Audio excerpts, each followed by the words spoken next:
What's up everyone, welcome to another session. In this video we'll break down the idea of daily bias within smart money trading. Grasping the daily bias can boost your win rate by identifying stronger entry points and gaining a more defined perspective on the market's broader structure. When your entry models struggle on lower time frames, it's essential to determine the trend on the higher time frame. Although daily bias might appear complicated, this video is designed to turn it into a practical method anyone can apply on the chart. Here's what we'll be walking through in today's video, so if that sounds valuable, make sure to tap the like button to help us produce more content like this, and if you're new around here, don't forget to subscribe for more in-depth trading insights.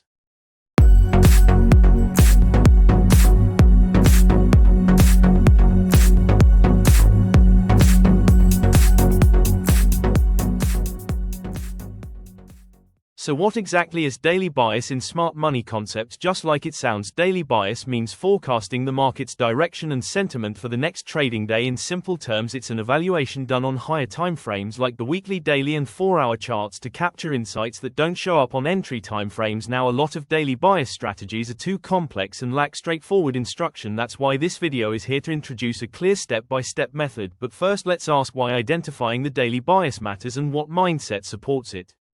Reason number 1: higher time frame zones carry more weight. Even a small reaction to a major level on a higher time frame can trigger a major shift on lower time frames. So before taking any position, we need to evaluate the distance to the next high time frame supply or demand zone. This allows us to properly define targets, place stop losses and stay out of bad setups. On the euro-dollar 1-hour chart, we observe a clear bearish trend, but once price couldn't break below the previous low and rejected that level twice, a reversal occurred. Now zooming out to the daily chart, it's evident this zone acts as strong support, so even with strong selling pressure on the 1-hour, we experienced a short-term bounce.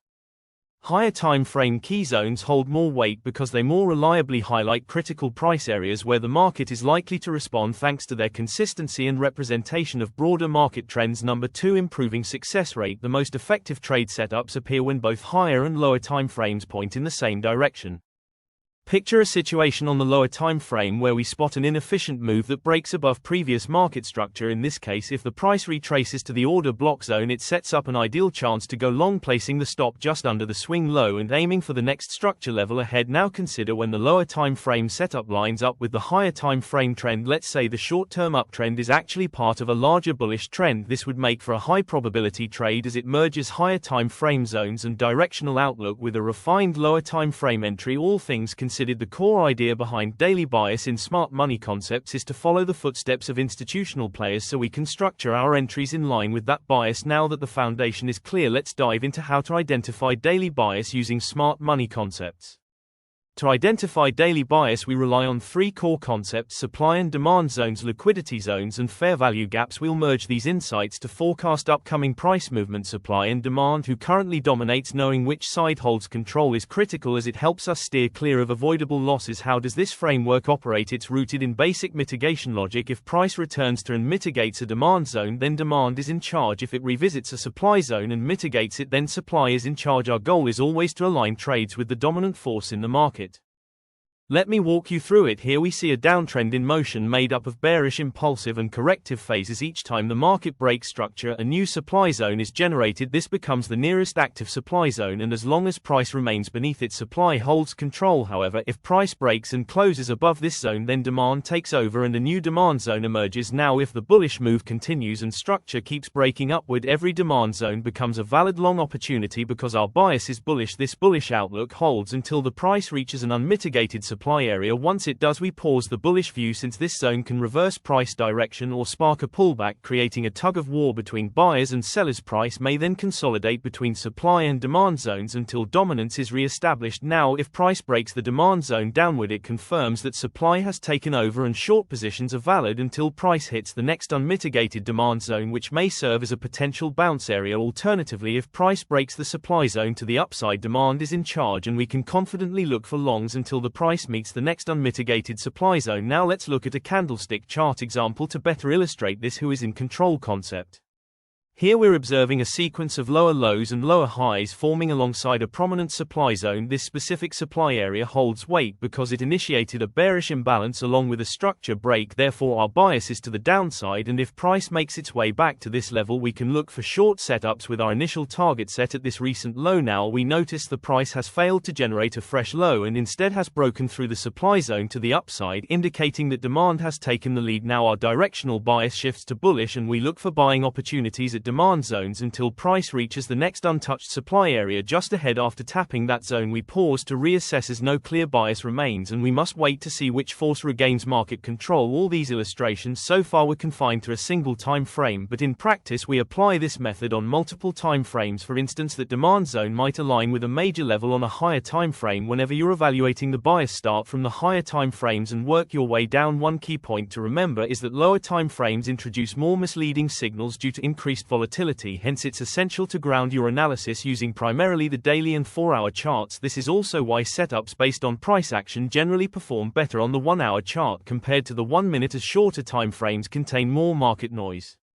Now, taking everything into account to figure out the daily bias, we begin by opening the daily and 4-hour charts and implement this method to assess which side currently holds control. After that we drop down to our chosen entry time frame to look for setups that are in sync with the higher time frame bias. The next principle to integrate into our chart analysis for building a solid strategy to define daily bias is the concept of liquidity. You've probably heard that liquidity is the driving force behind price movements, but where exactly is this liquidity located? It's not limited to just above swing highs or below swing lows. Liquidity exists at nearly every price point. However, the specific type we're referring to here is stop-loss liquidity. This form of liquidity is concentrated in areas where traders have placed their stop-loss orders.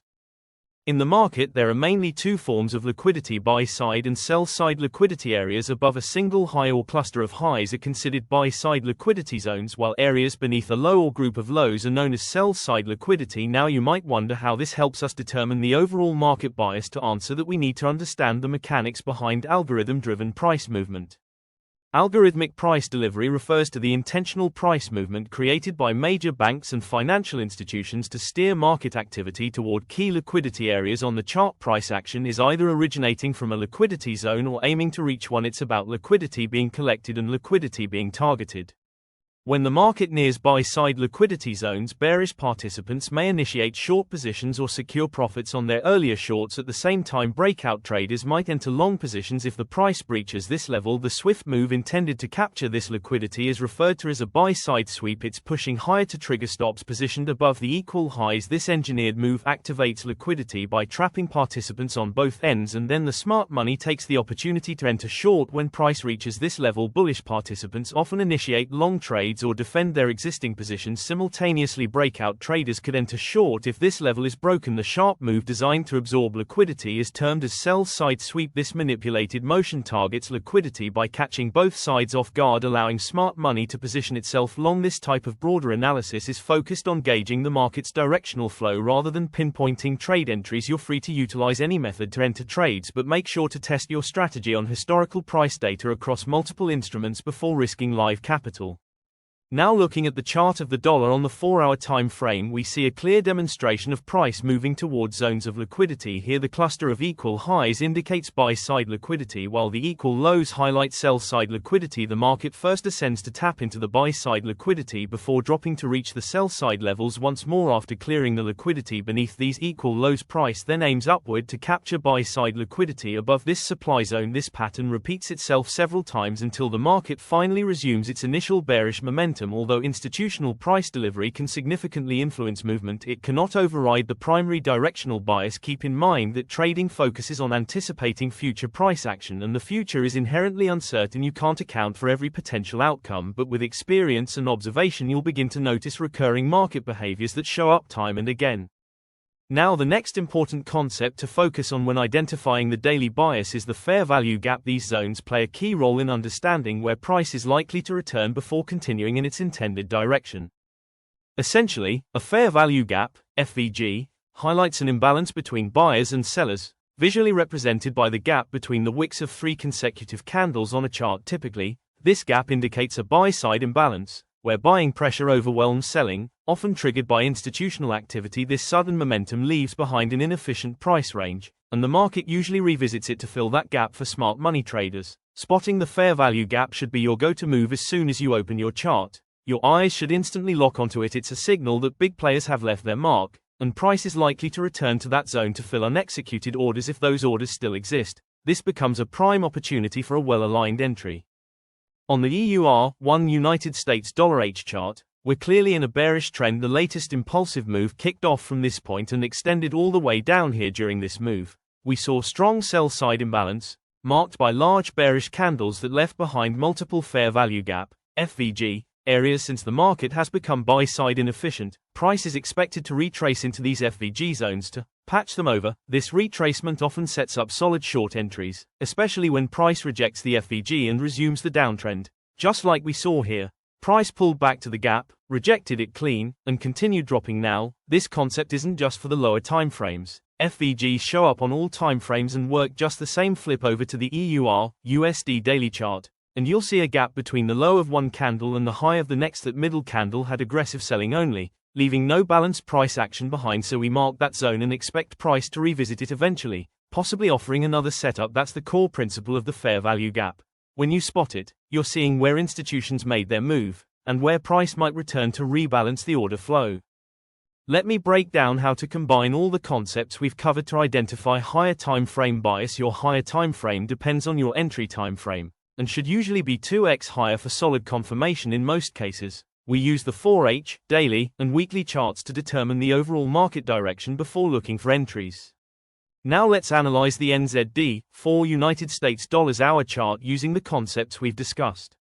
We can clearly see a series of bearish movements, so let's begin with the supply and demand framework. The most recent bearish break of structure has left behind an unmitigated supply zone, making it our key area of interest. As long as price remains below this zone, our bias stays bearish. Next, let's identify the liquidity. A large amount of buy-side liquidity has accumulated above this resistance level, meaning a liquidity grab or run above that area could trigger a sharp reversal, confirming bearish momentum. Now, looking at price imbalance, we can spot a fair value gap, FVG, formed during the latest impulsive move. By applying the Fibonacci retracement tool, we see that this FVG is positioned within the premium zone, making it an ideal area to watch for a price reaction.